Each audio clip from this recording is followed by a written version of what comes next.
اور ان کی دیکھ بھال ہم کرتے ہیں اور ان کی شادیاں بیاہوں کی ذمہ داریاں ہمارے اوپر ہوتی ہیں. لیکن جب وہ بچے جوان ہو جاتے ہیں, جب وہ بچے بڑے ہو جاتے ہیں, تو ہوتا کیا ہے کہ ان بچوں کو لوگ اپنی باتوں میں لگا کے اپنے ساتھ لے جاتے ہیں. وہ بچے اپنے ماں باپ کا دامن چھوڑ جاتے ہیں, وہ اپنے ماں باپ کو چھوڑ جاتے ہیں, وہ اپنے اساتذہ, اپنے مشائخ کو چھوڑ جاتے ہیں. اور یاد رکھیے, یہاں پر میں صرف اس پنڈال کے اندر بیٹھنے والے صرف باپ کو لمحہ فکریہ نہیں دکھانا چاہتا, میں اس چیز کی زینت علماء اور مشائخ کو بھی درس عبرت سنانا چاہتا ہوں کہ آج کوئی باپ اپنے اولاد کا شکوہ کر رہا ہے اور کوئی استاد اپنے شاگرد کا گلہ کر رہا ہے.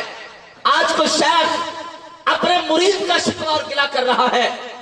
بھائی, اگر ہماری اولاد, ہمارا شاگرد اور ہمارا مرید اگر ہمیں چھوڑ کے چلا گیا تو اس کا مطلب یہ ہے کہ شاید ہم نے اپنے اس بیٹے, وہ جسمانی بیٹا ہو یا ہمارا روحانی بیٹا ہو, شاید ہم نے اس کی تربیت کے اندر کوئی کمی چھوڑی ہے اور شاید ہم نے اس کے لیے کوئی حق تلفی کی ہے اس کے حق کے اندر. یہاں دیکھنا, نبی پاک علیہ السلام کے بیٹے حضرت زید جب چاچا باپ اور بھائی لینے کے لیے آئے تو سرکار علیہ السلام نے حضرت زید کو بلایا. حضرت زید آ کے پیچھے کھڑے ہو گئے سرکار کے. تو سرکار علیہ السلام نے فرمایا, زید ان کو جانتا ہے؟ حضور جانتا ہوں. یہ کون ہے؟ کہا یہ میرا باپ ہے, یہ میرا چچا, یہ میرا بھائی ہے. حضور نے فرمایا جا کے ان کو مل. عرض کی حضور ملتا ضرور ہوں, لیکن پہلے آپ میری یہ بات مانیں کہ آپ مجھے کبھی ان کے ساتھ بھیجیں گے نہیں. حضور فرماتے ہیں جا کے ملیے. اور وہ کیا کہتے ہیں کہ ہم جائیں گے نہیں. میاں آج کا بات گلہ کرتا ہے کہ میرا بیٹا مجھے چھوڑ کے چلا گیا. آج کا استاد شکوہ کرتا ہے کہ میرا شاگرد مجھے چھوڑ کے چلا گیا. آج کا پیر گلہ کر رہا ہے کہ میرا مرید مجھے چھوڑ کے خدا کا مرید ہو گیا. اور یہاں دیکھنا, سامنے باپ بھی کھڑا تھا, سامنے چچا اور بھائی بھی کھڑا تھا, لیکن وہ بیٹا کیا کہتا ہے, حضور میں ملنے کے لیے جاتا ہوں مگر اس شرط پہ کہ آپ مجھے اپنے دامن کرم میں رکھیں گے, آپ مجھے کبھی خود سے جدا اور دور نہیں کریں گے. حضور نے فرمایا جا کے بیٹا مل تو صحیح. تو سرکار علیہ السلام کا یہ بیٹا آگے گیا, جا کے اپنے باپ سے ملا, چچا سے ملا. جب بھائی سے ملاقات ہوئی نا تو بھائی نے کان میں کہا امی بڑا یاد کرتی ہے. تو حضرت زید کا جواب سنیے, کہا امی مجھے بھی بہت یاد آتی تھی. کہا اب نہیں یاد آتی. کہا اب نہیں یاد آتی. کہا وجہ کیا ہے؟ کہا جب تک میں در مصطفیٰ پہ نہیں پہنچا تھا تب تک سارے یاد آتے تھے, اور دامن مصطفیٰ کی محبت نے مجھے سارے رشتوں کی محبت عطا کر دی ہے. اور کہا سرکار علیہ السلام نے مجھے محبت اس قدر دی ہے. یارو اصل میرے معاشرے کو محبت کی ضرورت ہے. ہم دیکھتے ہیں کہ جانور ہو کر ہم تھوڑی سی اس کو توجہ دیں, تھوڑی سی اس جانور کے ساتھ محبت کریں تو جانور ہمارے اشاروں پہ ناچتا ہے یا نہیں ناچتا؟ اوے اپا پنڈا دے رہن والے لوگ ہاں, اے باندریاں نچاؤن والے تے ویکھے ہونے نا کلندر, رچ نچاؤن والے. حالانکہ یہ وحشی جانور ہے, یہ جنگلوں کے رہنے والے ہیں. اور میاں اگر ایک کلندر ہو کر اور رچ پالنے والا ہو کر, ایک مداری ہو کر, اگر وہ کسی باندری کے بچے یا رچ کے بچے اگر اس کو تھوڑی سی محبت اور توجہ دے دے تو بھیا وہ درندہ اتباع میں آ جاتا ہے. تو اگر ہم تھوڑی سی محبت دے دیں تو کیا اللہ کے بندے ہماری اتباع میں نہیں آئیں گے؟ یہ ضرورت اس بات کی ہے.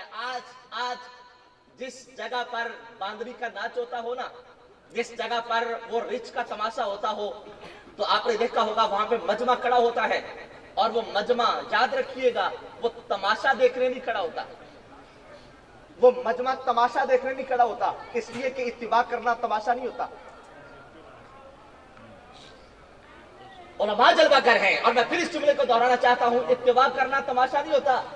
اور اتباع کرنا تو تمہیں جھنجھوڑ رہا ہوتا ہے. اور وہ ایک باندری کا بچہ ہو کر اور وہ شیر کی شکل کے اندر یا پھر وہ ریچھ کی شکل کے اندر وہ ایک درندہ ہو کر وہ ہمیں درس عبرت دے رہا ہوتا ہے, اور وہ کتا ہو کر ہمیں سبق دے رہا ہوتا ہے. اور میں اپنے مالک کے ٹکڑوں سے وفا کر رہا ہوں. اور یار وہ مالک کے ٹکڑے کھا کر درندہ ہو کر بندوں والے کام کر رہا ہے, اور ہم بندے ہو کر اپنے مالک کا رزق کھا کر اور ہم بندے ہو کر درندوں والے کام کر رہے ہیں. اور جہاں پر وہ درندہ اپنے مالک سے وفا کرتا ہو تو ہم اس کو تماشا کہہ رہے ہیں. اور میاں وہ تماشا نہیں ہے, تماشا تو ہم ہیں.